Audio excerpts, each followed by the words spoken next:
एक बिना भगवान की संस्कृति। आपको ये समझना होगा, इस देश में कभी भगवान की कोई धारणा नहीं रही है। वो धारणा विदेश से आई है। सद्गुरु, ग्रंथों में लिखा है कि इस दुनिया में जो कुछ भी हो रहा है, साथ ही हमारे जीवन में जो कुछ भी होता है, वो पहले से तय है। किस ग्रंथ में ऐसा लिखा है? कम से कम मैंने यही सोचा कि कुछ चीजें करना हमारे भाग्य में लिखा है, चाहे जो हो जाए। अगर ये सच है तो हमारा किसी न किसी दिन मरना भी तय है। तो दुनिया में हमारे जैसे लोगों का क्या काम है?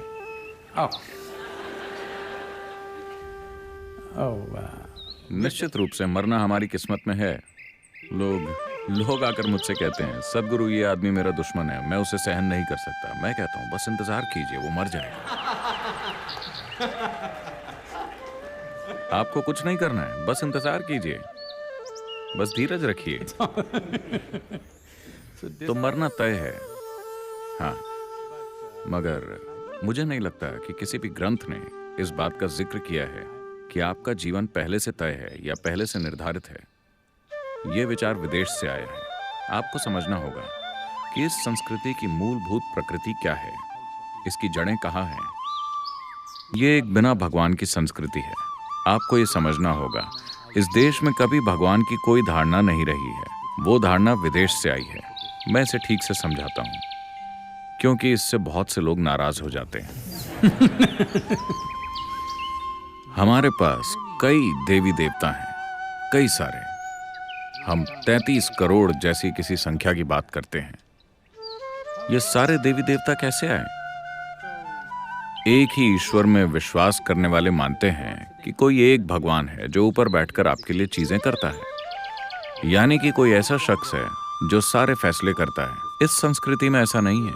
यहाँ कोई भगवान नहीं है, लेकिन बहुत सारे देवी देवता हैं। ये देवी देवता कौन हैं?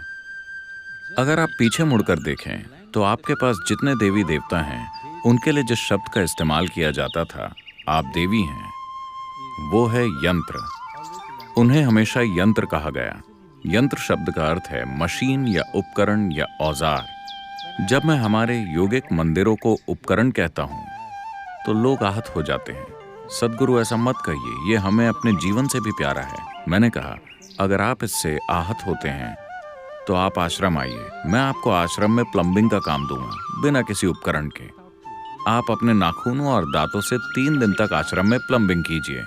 3 दिन के बाद मैं आपको एक चेन रेंच या स्पैनर दूंगा। आप उसकी पूजा करेंगे या नहीं? आप उस औजार की पूजा करेंगे या नहीं, अपने सारे दांत खोने के बाद?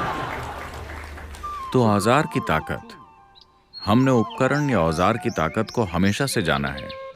हम इंसानों के रूप में इस धरती पर जो कुछ हैं, वो उन औजारों की वजह से हैं जो हमने बनाए हैं। अगर हमारे पास औजार नहीं होते तो एक कुत्ता भी हम पर हावी हो जाता है ना? हाँ या ना?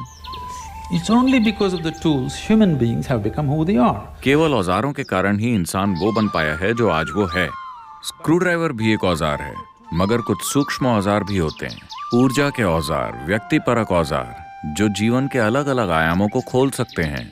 इसीलिए हमने हर आयाम के लिए एक अलग यंत्र, एक अलग संभावना बनाई, क्योंकि हम साफ तौर पर जानते थे कि इस यंत्र के बिना हम कभी इस संभावना को नहीं छू सकते। हम उसके आगे झुकते हैं और उसी की पूजा करते हैं, क्योंकि प्रार्थनाशील बने बिना ये आपके काम नहीं आएंगे।